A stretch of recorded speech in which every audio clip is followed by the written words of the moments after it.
Hi, my name is Debbie Robinson. I do not have OCD myself, but my daughter has OCD. She was diagnosed 4 years ago when she was 11 years old, and since then we've been on quite a journey. Why is it so important to understand how to support somebody with OCD?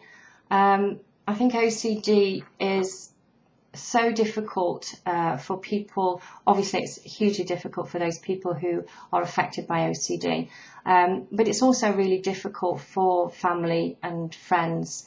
As a parent, I think trying to care for somebody with OCD is counterintuitive.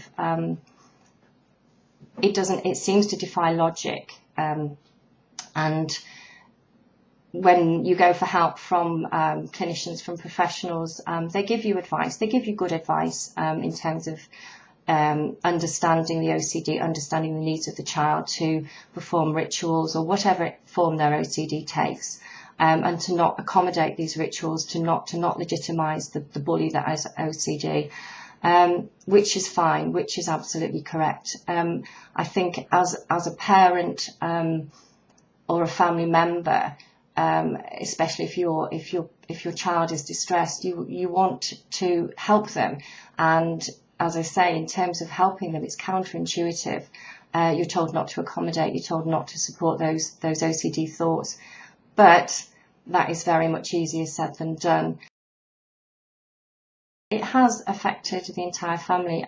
I have 2 other children, and I think it's really difficult for those children to see that this is an illness, this is a disorder that parents often don't understand. They don't know how to make it right, they don't know how to make it better.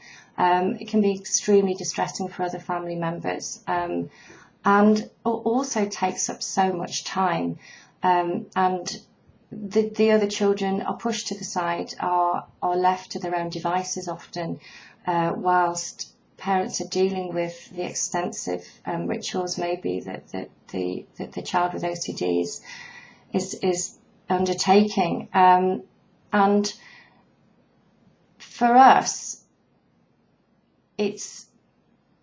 we've chosen to deal with it in different ways. I think within our family, my other children were offered some sort of counselling, and they didn't take that up.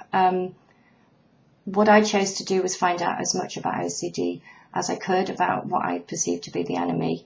What you need is somebody to talk to you and explain what's likely to happen, and that there is light at the end of the tunnel, that there is treatment, that this is, although it's a severe disorder, that it can be treated. And often, I think, when you go through the system, we went through CAMS. I know people go through private therapists as well, but people don't know where to start. Nobody knows where to start. You don't know where to get a private therapist from if you're left with a 6-month time frame. And having something like OCD Action to refer to look at the information on the website, to speak to people, to other people who've been through that experience, can make a huge difference.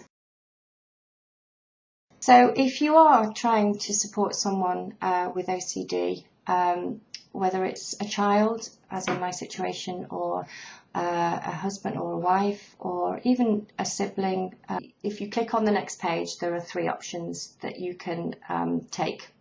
The first option is talk to them about getting help and how they can access that help.